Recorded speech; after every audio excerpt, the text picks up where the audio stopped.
Today is the long-awaited day of Steve's engagement party. Since Steve doesn't have parents, I, his grandmother, will be attending in their place. Thinking about the people who are going to become family, I can't help but feel a bit nervous. However, despite my worries, the engagement party went smoothly.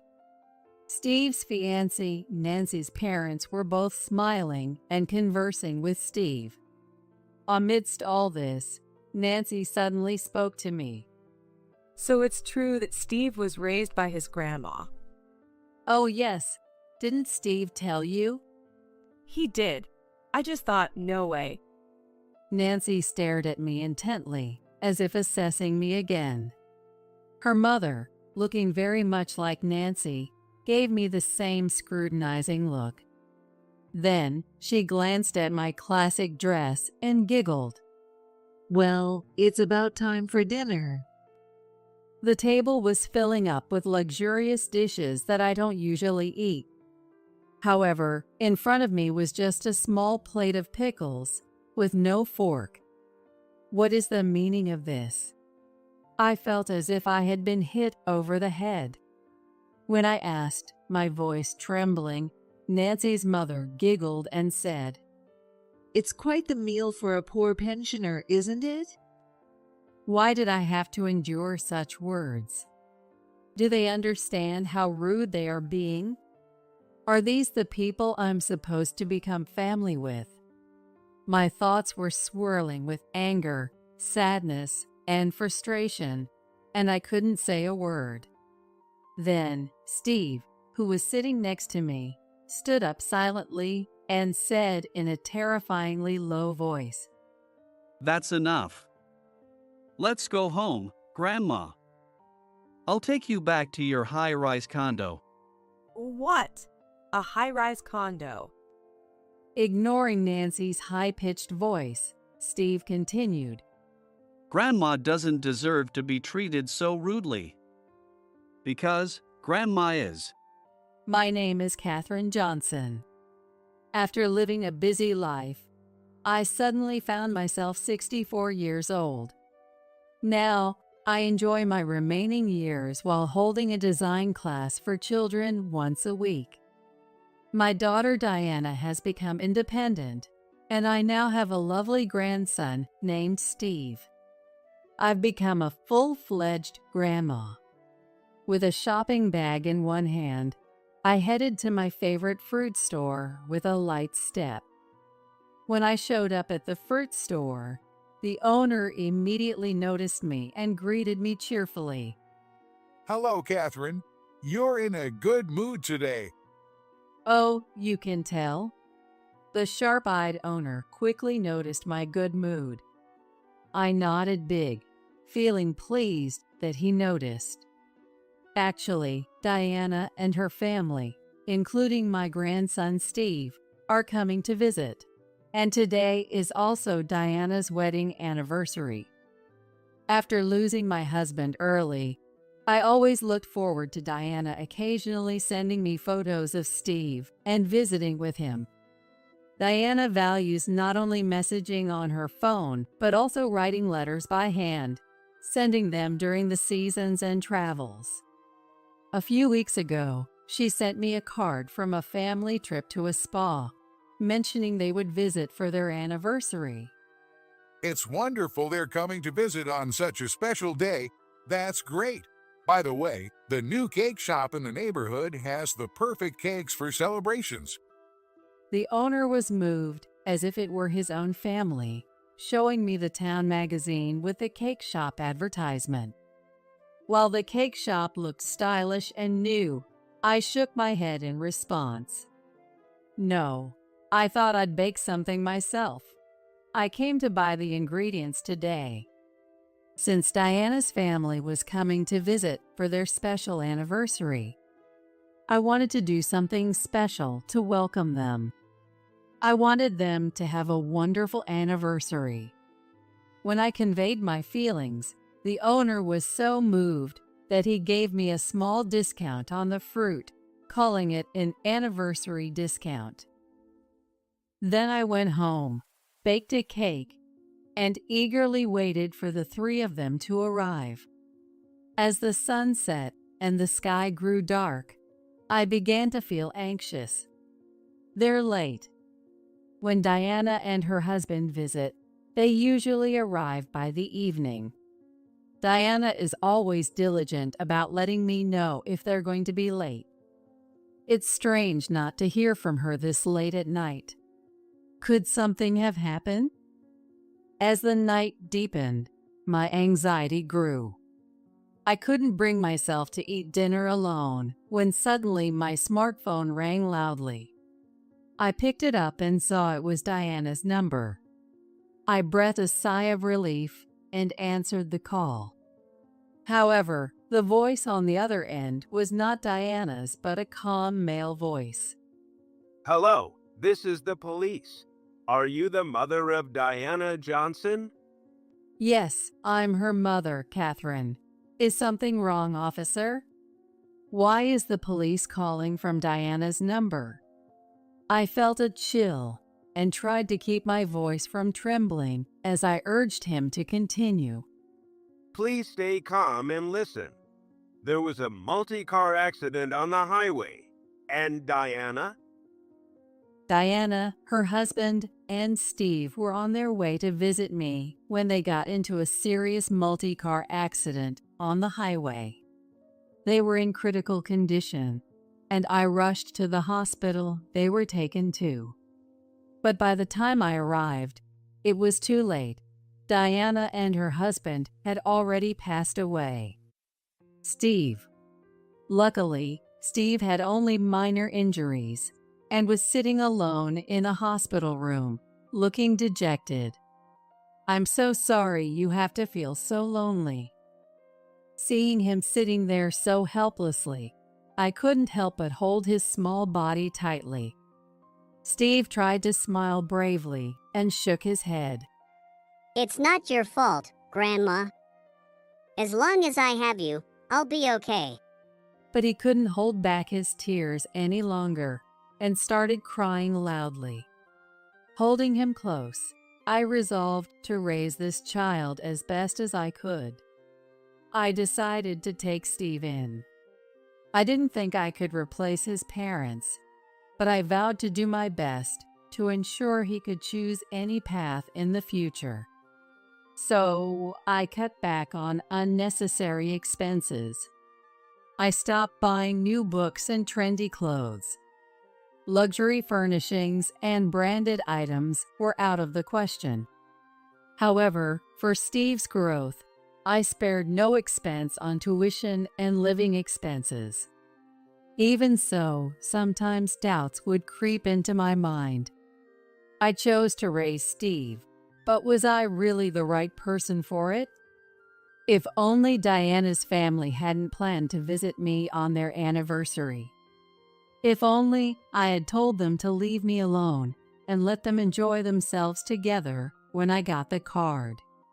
Even though I knew it was useless to think this way, I occasionally felt overwhelmed by guilt. Losing his parents at a young age must have left a deep scar on Steve's heart. He might even get teased at school. Worried, I decided to attend Steve's school Parents' Day to see how he was doing. Apparently, Steve, with his kind nature, is quite popular in his class. As soon as recess started, Steve was quickly surrounded by his classmates. I felt relieved that he didn't seem to be having a hard time when I overheard one classmate curiously ask, Steve, don't you have a mom and dad? That's weird. That innocent question sent a chill down my spine. They must have found it strange that only his grandmother was there instead of his parents. But contrary to my worries, Steve replied in a cheerful voice. But I have my grandma. He glanced at me briefly and then said proudly, My grandma is really kind. She cooks delicious meals, encourages me to try everything, and she can do anything. She's amazing. Wow, can she bake cakes? She sure can. They're super delicious. That's awesome. That day, I secretly shed tears when I got home and treated him to a homemade cake filled with fruits. From then on, Steve studied hard, graduated from a prestigious university, got a job, and moved away just like Diana. Raising a child for the second time was just as uncertain as the first, but I managed to get through it. Now, my joy comes from the letters Steve sends me. He must have watched Diana writing letters because Steve has always been diligent about writing, sending me letters on my birthday and other occasions. This habit continues to this day. Oh, a letter from Steve. One day, I opened the mailbox as usual and found a letter from Steve. I hurried back home, excitedly opened the envelope, and read the letter. Besides the usual updates, he mentioned he had a fiancée. Her name is Nancy Simpson, a cheerful colleague from his workplace. He finally found someone special. He also wrote that they were thinking of getting married and wanted to meet me. Nancy wanted to invite me to a restaurant. Feeling tears well up as I read about Steve's growth, I circled the date on the calendar in red. Because I was looking forward to it so much, the promised day arrived quickly. The designated restaurant was quite upscale, so I decided to wear a formal dress for the first time in a while. As I sat and waited, Steve soon arrived with a woman. Looking up at the grown-up Steve, my heart was filled with joy and pride. Long time no see, Grandma. How have you been? Of course, I've been well. It's good to see you looking well too, Steve. As I mentioned in my letter, let me formally introduce you. This is my fiancée, Nancy Simpson. Nice to meet you. I'm Nancy Simpson. Nancy sincerely greeted me. Nice to meet you too. I'm Steve's grandmother, Catherine. I followed her example and greeted her. Then I thought I heard a soft chuckle from Nancy.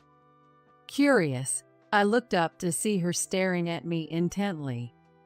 That scrutinizing look lasted only a moment before she flashed a friendly smile. I'm so happy to finally meet you. Steve talks about you all the time. I've always been curious. Hey, stop it. It's embarrassing. It's true, though. Watching the two of them laugh together, I decided to dismiss the discomfort I felt earlier as my imagination. It was clear they had a good relationship. Steve, who had gained various experiences in the workplace, chose Nancy himself. I had no reason to worry. The dinner went smoothly. As Steve had said, Nancy was cheerful and a great conversationalist. It seemed she worked in sales at a clothing store, and although she was in a different department, she and Steve often had lunch together. Spending time together, they gradually grew closer. Hearing about their beginning and stories from work was so enjoyable. When caught up in the bittersweet tales, laughing like a teenager and savoring the food, Steve eventually stood up with a hint of embarrassment. I'll be right back. Just need to use the restroom. As soon as Steve left, Nancy suddenly spoke in a blunt tone, completely different from before. So it's true that Steve was raised by his grandma. Oh, yes. Didn't Steve tell you? He did. I just thought, no way. Nancy stared at me again with that appraising look. I had made sure to follow the dress code, but I wondered if there was something off. It seemed to me that Nancy was disappointed by my modest dress. But don't worry. I can love Steve no matter what his flaws are, and I'll take good care of you in your old age too, Catherine. What? I felt like she had just said something very rude. While I was still stunned, Steve returned with a cheerful, "I'm back." Nancy quickly put on her friendly smile again, acting like nothing had happened. Is Nancy really the right person for Steve?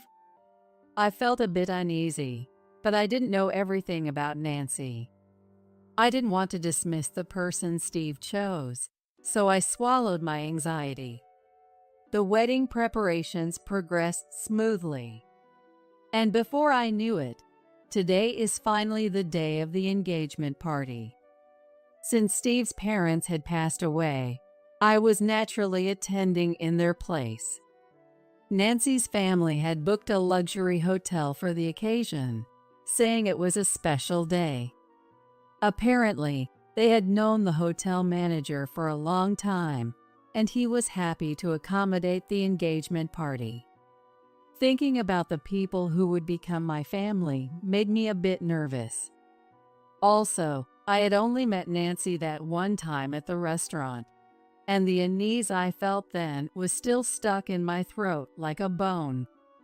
But despite my worries, the engagement party went off without a hitch. Both of Nancy's parents were cheerfully chatting with Steve. We've heard a lot about you from Nancy. Yes, she says you're doing an excellent job at work. I hear you're even up for a promotion next year. Oh no, I still have a long way to go. Steve responded modestly, looking a bit embarrassed. Just as Nancy came to greet me, Steve must have gone to greet Nancy's parents. It seemed they liked him, and I felt relieved. Don't be so modest. Someday, you might even contract with our company. Oh, your company? Didn't I mention it? My father runs an apparel shop. He is even contracted with famous designers from Paris and other top designers worldwide. Well, hey, Nancy, this isn't the time to boast. Oh, sorry. I just got carried away. Apparently, Nancy's father's company had quite a reputation in the fashion industry. He handed me a business card, but I didn't recognize the company name. However, I probably only knew the tip of the iceberg. I didn't think much of it and placed the card on the table. So, it seems everyone here has experience in the fashion industry. Steve's workplace was also related to fashion. Additionally, all of Nancy's family members were involved in running apparel shops.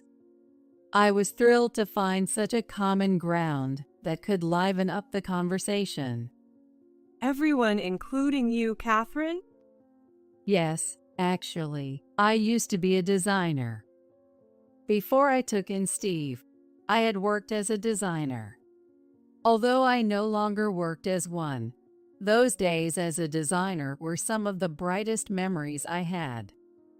Thinking that everyone who was going to become family had a connection to the fashion industry made me feel grateful for my experience as a designer. An idea struck me, and I leaned forward. Since this is such a special occasion, to deepen the bond between our families, how about I design Steve's tuxedo and Nancy's dress? And we can choose the fabrics together. It would be a wonderful gift to celebrate the two of them. Of course, it was up to Steve and Nancy, the main people involved, to decide. Even though the final decision was theirs, I thought it was a lovely idea. I wanted to do something for them, to celebrate their special day in my own way. When I made the suggestion, Nancy's family looked at me in surprise. You design, Catherine? Yes, if I do it, I'll make the best dress and tuxedo. I would have to start by researching the latest trends. There might be some gaps to fill, but thinking about their big day, ideas started flowing freely. As I nodded confidently, Nancy's family fell silent, and then suddenly, Fud ha. Nancy's father burst into loud laughter. Following his lead, the entire family started laughing. I was taken aback. The loud laughter that echoed throughout the room was clearly mocking me. No, excuse me.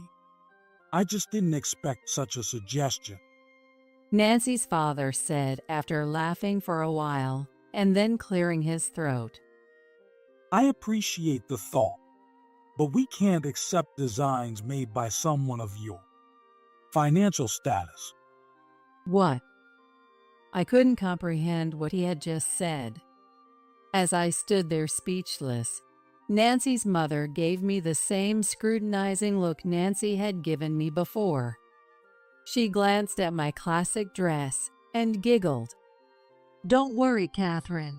We've arranged for the finest outfits from a famous designer for them. You don't need to trouble yourself. I didn't propose this out of concern for money. Well then, let's get on with dinner. Nancy's mother clapped her hands loudly, ignoring my words. As if on cue, servers began bringing in the dishes. However, while luxurious dishes were placed in front of Nancy's family, all I received was a small plate of pickles with no fork. What is the meaning of this? I felt anger bubbling up inside me at the blatant mockery. Nancy's mother, in a tone that showed no remorse, said, "Oh, I'm sorry." But isn't this quite a meal for someone living on a pension? Steve must be struggling. She's just a grandma who can't even afford to buy a single cloth for her adorable grandchild. It must be quite a challenge for him to take care of her. Nancy's father started eating without waiting for us, pretending to be genuinely concerned for Steve. Steve was at a loss for words. Steve is kind, so he probably can't abandon you, but maybe this is a good chance to cut ties. Yes, Steve, you're still young. It's a shame to waste your earnings on an elderly grandmother with a short time left. Nancy's family said, laughing as if they found it amusing. Why did I have to endure such mockery? Why was I judged and laughed at for my appearance and clothes? Realizing the source of my discomfort and frustration, I was left speechless by their insults. The atmosphere, which I thought was harmonious, had turned dreadful. I decided it wasn't good to stay and began to leave. But Steve stood up faster than me. That's enough. Steve placed the engagement gifts on the table and turned to me. Sorry for wasting your time. Let's go, Grandma. I'll take you back to your high-rise condo. What? A high-rise condo? Nancy exclaimed in surprise at Steve's words. Steve ignored her. No, it's just a poor old lady showing off. What does she know about anything, wearing such shabby clothes? That's right, Steve. There's no need to lie to protect her. As we started to leave, their anxious voices called out to us. I was exasperated that they kept talking, but Steve couldn't stand it any longer. He turned around, his eyes blazing with anger. When did I ever say that? Please stop being so disrespectful to my grandmother. I can't let this go any further. But she wore a modest dress at the restaurant, and today too. My grandmother has never relied on me for money, and unlike you, she doesn't judge people by what they wear. She raised me after I lost my parents, doing everything she could. You have no right to speak ill of her. It was rare for the usually calm Steve to raise his voice in such intense anger. I was surprised, but also touched that Steve was standing up for me. You said you wouldn't accept designs from someone poor. Well, I refuse to be part of your family. What did you say? I'm calling off this engagement. Wait, Steve. That's too sudden. Yes, Steve, you should reconsider. The family that had been mocking us suddenly looked panicked. Nancy desperately clung to Steve, but he ignored her. Then, as if a thought struck him, he turned to me. Grandma, do you have your old business card from when you were a designer? Yes, I do. Could you lend it to me? Of course. I had brought it in case the conversation turned to my past work during the engagement party. I took out the business card from my bag and handed it to Steve, who then showed it to Nancy's mother. This is my grandmother's designer name. As soon as Nancy's mother and Nancy saw the name on that small card, their eyes widened in shock. Diana Karen, could it be that Diana Karen? Diana Karen, the famous designer, the avant-garde artist who created outfits for celebrities. Actually, when I worked as a designer, I didn't use my real name. I took the name Diana Karen from my daughter Diana's name and kept my identity secret, avoiding publicity entirely. I thought I had left the industry, but it seemed my name hadn't been forgotten. My grandmother quit her job as a designer to raise me. She never spent money on herself to ensure I would never be in need. I can't forgive anyone who disrespects her. Please never contact us again. Having said what he wanted, Steve turned to leave. The three of them came desperately chasing after. Wait, no, please wait, both of you. Catherine, we were terribly rude earlier. Realizing that Steve wouldn't talk to them anymore, Nancy's father hurriedly apologized to me. But I clearly remembered how they had laughed at me, judged me by my appearance, and were obsessed with money. Steve had spoken out so strongly. I knew I had to confront my feelings too, so I firmly said to the three of them, I also oppose my beloved grandson becoming part of your family. Catherine, Steve. Thus, our engagement party ended in a complete mess. However, neither Steve nor I had any regrets.